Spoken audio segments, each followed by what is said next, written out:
Politics. And no worries, we're not going to talk about the German general election. We all know that Germany had a general election and it was a massive change in Europe. Angela Merkel is not running again. It's still not clear who is going to be in the government, but we will see. And we see in the UK, Brexit is still going on with certain shortages of food and lorry drivers. And now Boris Johnson had to admit that these shortages might prevail until Christmas. We will see. And of course, all our organizations are affected by these aspects of life. And that is how we come to our topic. And thanks to the emails I received, the question was, and many people wondered about that as well, why do leaders today need a very clear political position? And it's of crucial importance that you have a political position. But first, we have to look into what is the actual problem, and then we will look into how to do it better. And by the way, many people, as we know, in politics work and we don't see them, and they deliver excellent results. Many people work in the so-called second row. You never see them, but they deliver excellent results. Two of them we interviewed just yesterday. So on the English channel here, we interviewed Graham Jones from the University of Buckingham about digital obsession. So how to do digitization right. And I think many of our organizations are affected and plan to do digitization. My business is completely digital. We are paperless. And I think many other organizations are not quite where they want to be. And I highly recommend listening to Graham Jones and his view on digitization. And on the German channel, we have Dr. Jan Clemens Neitzel, not only a referee in the German Bundesliga, an assistant referee, so one of the people who stand at the sideline you hardly ever see, but they are always there to help, and also someone who works in science. Someone who works in science at the Technical University of Hamburg with a tremendously important field, which also is about climate change and how to prevent climate change and how to end the climate crisis in which we actually are. So again, someone who works in the second row. We don't see them, but they deliver amazing results. So highly recommended to listen to these two interviews. But now we get straight into the topic. What is the problem? When it comes to politics, often people think it's a private matter. And of course, you don't want to force someone to vote something. There were a couple of shocking examples that people sent me from organizations where business owners said, if you are going to vote these lefties, then you will face the consequences by yourself. And that, of course, are completely unacceptable utterances. These statements are not acceptable because we have free voting. You can vote, you don't have to disclose what you vote, and you have the right to vote whatever you want. But of course, some people have, let's say, a special point of view on different aspects when it comes to their opinion. So first, anyone has the right to their opinion. Second, there is no right to a platform. So just because you have an opinion doesn't mean we have to listen to your opinion. Third, lies and false information, so-called fake news, are not a valid opinion, no matter how often you repeat them. When you say, in my opinion, the sun is green, you can have that opinion, but it's not a valid opinion because it's an obvious lie. Besides that, xenophobia, for example, racism or anti-Semitism, are by definition unacceptable. So when you have these opinions, no one has to accept them, and especially no one has to tolerate them. And of course, no one has to give you a platform, and that does not go against the freedom of speech, because the freedom of speech you have ends when you try to limit the freedom of others by the means of your speech. And especially when you violate human rights ideas, then of course no reasonable person is going to support you. Still, we know normally leaders are not very shy when it comes to making a clear point. At least good leaders are able to decide.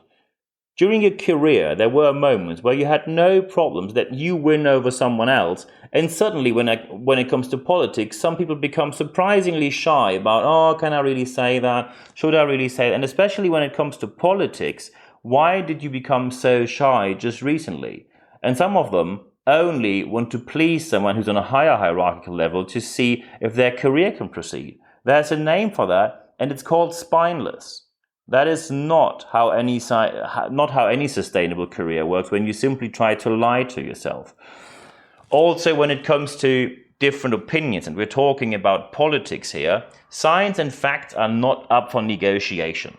And you know these people who are experts on medicine, epidemiology, virology, of course, vaccinations and everything. They are, of course, experts in how people need to be treated, how hospitals are organized, and, of course, how many people are in these hospitals. They're experts on Brexit and, of course, football, any kind of management or CEO position, and the national team.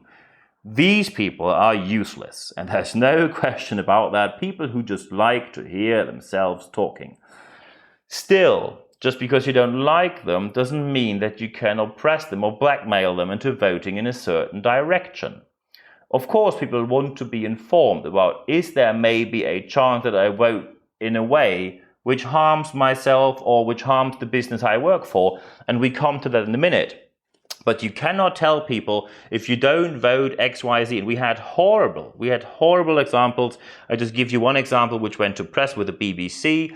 There was an online casino, and of course, with the plans that the Labour Party had, the business model probably would mean that the casino, the online casino, had to be removed from the UK and moved somewhere else. And yes, that could cost jobs. And there is a way how to communicate people and inform them that this is an option. Just make a sensible choice, but choose whatever you want. You can say, with that program, this is the result, and with the other program of the other party, that is the result. You cannot say, and that's what happened there, where one of the lower level leaders said, we know who's voting Labour here, and these are the people who will be fired first. That is completely unacceptable and is a violation of the freedom rights and the rights to vote whatever you want without the need to disclose it.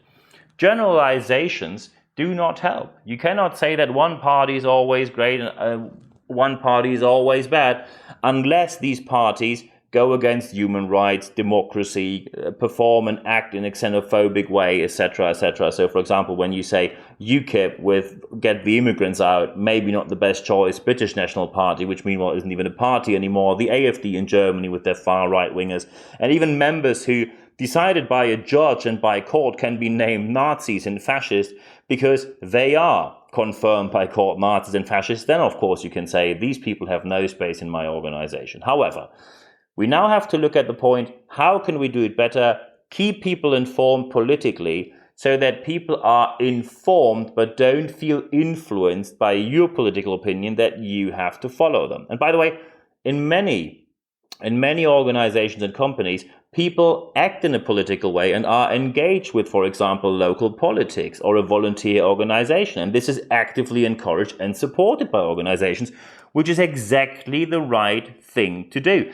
People often wonder, how can we educate our leaders in a way that they are able to understand that, communicate it well, and then if there's a dispute or a conflict, that they have a good skill set for conflict resolution.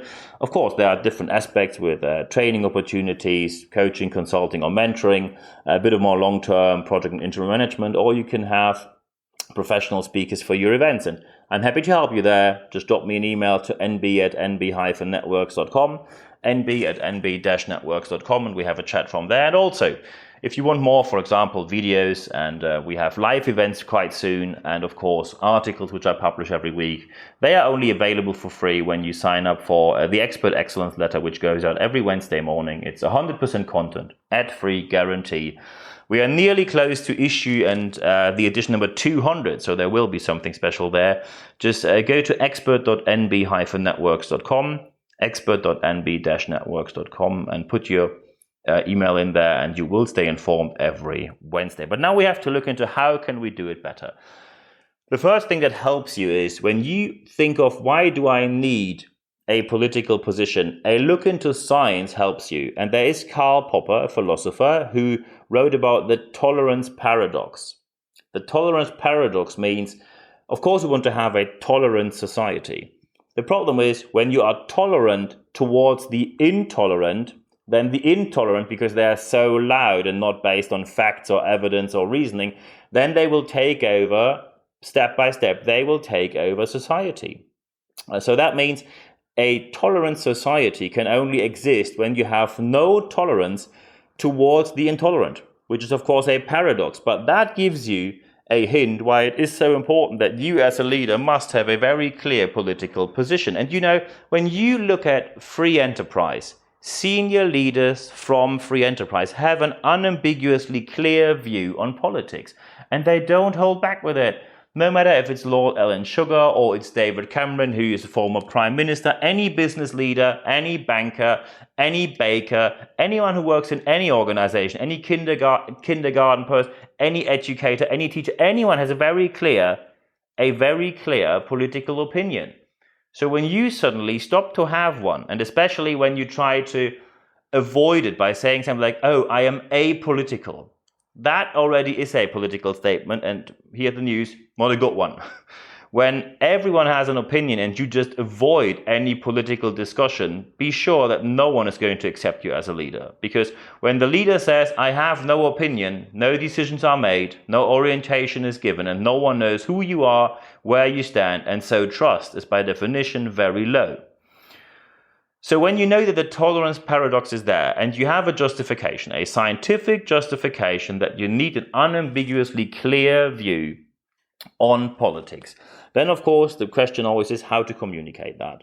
Because a political position draws the line and positions you on the market. It's part of employer branding. People know what kind of organization you are, and they can then decide if they want to work for you or not. When they don't know where you stand, most likely the unknown is never the right option. So when they are in the area of I don't know where you stand, they most likely will decide against you. And be sure that you have to follow up, especially when you want to attract talents from Generation X, Y, or Z.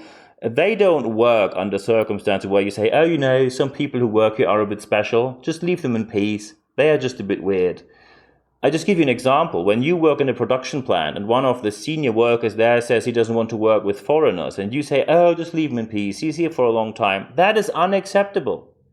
You are complicit, and you know the phrase, silence is violence and passivity is complicity. Young people don't tolerate that. And it's good that they don't. They never had to, and it was wrong in the first place to ever accept when someone shows up with their racism, anti-Semitism, or any other of xenophobic behavior. Because that attitude is useless in any organization. You must have an unambiguously clear, confirming point for the democratic system we have, and that is how your social legitimization as a leader works. You can be either in favor of that party or that party, different points of view, and you can have discussions there, but people appreciate when you inform them. I don't mean blackmail, I don't mean influence, I don't mean oppress, if you inform them about certain aspects which they might not know about. So for example, when you say, we work in a certain field, and this field of innovation needs a certain government funding, and we only get that government funding with party XYZ, people maybe, after the information, will choose differently where to vote. Or you say we have a certain business model which will become impossible when that party is going to be in power with the president or prime minister, whatever it is in your political in your political system and your country and the country you live in. Sorry, people like to be informed, and not every one of them is able to be informed, because sometimes people just don't know enough about politics to be informed, and they are happy when they receive help. However, it always means inform, not influence. It is now very important to see that when you do not follow these rules and you still say, oh, I don't want to have any political position, I don't think I should, it's not really useful, maybe it's just a better choice when I don't say anything. If you think that, and suddenly in your organization something goes wrong, it is your fault. And you might, I'll just give you a couple of examples. When you suddenly, and we had that in many different companies, suddenly a network pops up and you see it's a far right-wing network of people who are against foreigners, or people who are against women, or people who are actively discriminating against, for example, the Jewish community or the black community. It normally always goes against women or minorities. And when you see that happening, you will need years and years to recover. And as a leader, it is your fault. And of course, I want to tell you my personal bias here. I'm a self-employed entrepreneur. You will most likely not be too surprised that in Germany I am with the Liberals, which is the low taxation, less regulation party. And in the UK, I was with Conservative for a certain period in time. And most likely today, I'm somewhere in between politically homeless in the UK, where I'm not allowed to vote anyway.